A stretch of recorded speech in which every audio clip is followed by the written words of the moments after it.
कहा जाता है कि एक पेड़ से लाखों तीलियां बनाई जा सकती हैं, लेकिन सिर्फ एक तीली लाखों पेड़ में आग लगा सकती है। ठीक इसी प्रकार एक नकारात्मक विचार आपके हजारों सपनों में आग लगा सकता है। मैं आपको एक नई कहानी सुनाता हूँ। यह कहानी आधारित है नकारात्मक विचार पर। एक तालाब था। उस तालाब में कई सारे मेढक रहा करते थे। माना जाता था इस तालाब को बनवाने वाले राजा ने उस तालाब के ठीक बीचों बीच एक धातु का काफी ऊंचा खंभा लगवाया था। मेढकों ने उस खंभे को देखकर विचार किया कि क्यों ना इस खंभे पर चढ़ने की प्रतियोगिता रखी जाए। और आखिर एक दिन प्रतियोगिता का दिन आया। कई अलग अलग तालाबों से कई सारे प्रतियोगी मेढक उस प्रतियोगिता में हिस्सा लेने आए। वहाँ कई सारे दर्शक भी इकट्ठा हो गए जो कि मेढक ही थे, और वो प्रतियोगिता शुरू होने के पहले ही कहने लगे कि इतना ऊंचा खंभा, इस पे तो कोई नहीं चढ़ सकता, इस पे चढ़ना असंभव है। आखिर प्रतियोगिता शुरू हुई। कई सारे प्रतियोगी मेढक उस खंभे पर चढ़ने की कोशिश करने लगे। कई मेढक आधी ऊंचाई तक गए, पर क्योंकि खंभा चिकना था तो फिसल कर नीचे आने लगे।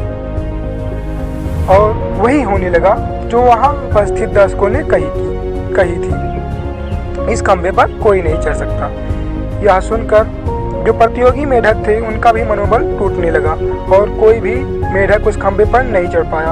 आखिर एक छोटा सा मेढक वहां आया और उसने भी उस खंभे पर चढ़ने की कोशिश करी, पर कुछ ऊंचाई पर चढ़ने के बाद वो भी फिसल कर नीचे आने लगा। दर्शकों ने फिर कहना चालू कर दिया, देखा हमने कहा था कि इस पे कोई नहीं चढ़ पाएगा। दर्शकों की बात से उस छोटे मेढक पर कोई असर नहीं पड़ा। उसने अपनी मेहनत जारी रखी और आखिर वो समय आ ही गया कि वह खंभे की ऊंचाई पर पहुंच गया और उसने विजेता उसे ही घोषित किया और जुनून है, पर कई बार हमारे आसपास का नकारात्मक माहौल उसे हासिल करने से रोक देता है। कुछ लोग पर इस नकारात्मकता का बहुत गहरा असर पड़ता है। वहीं कुछ लोग उस बहरे मेढक के समान होते हैं जो लोगों की बातों और इस नकारात्मकता का अपने ऊपर कोई प्रभाव नहीं पड़ने देते।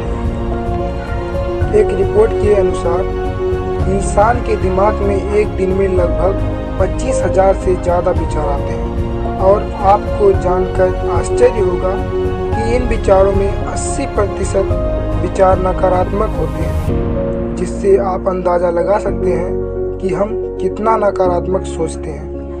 और यदि हम नकारात्मक सोचेंगे तो हमारे साथ होगा भी नकारात्मक। इसलिए अपने अंदर सकारात्मक सोच को डेवलप कीजिए, सकारात्मक सोचिए। इसलिए किसी ने बड़ी कमाल की बात कही है कि जीतने का मज़ा तभी आता है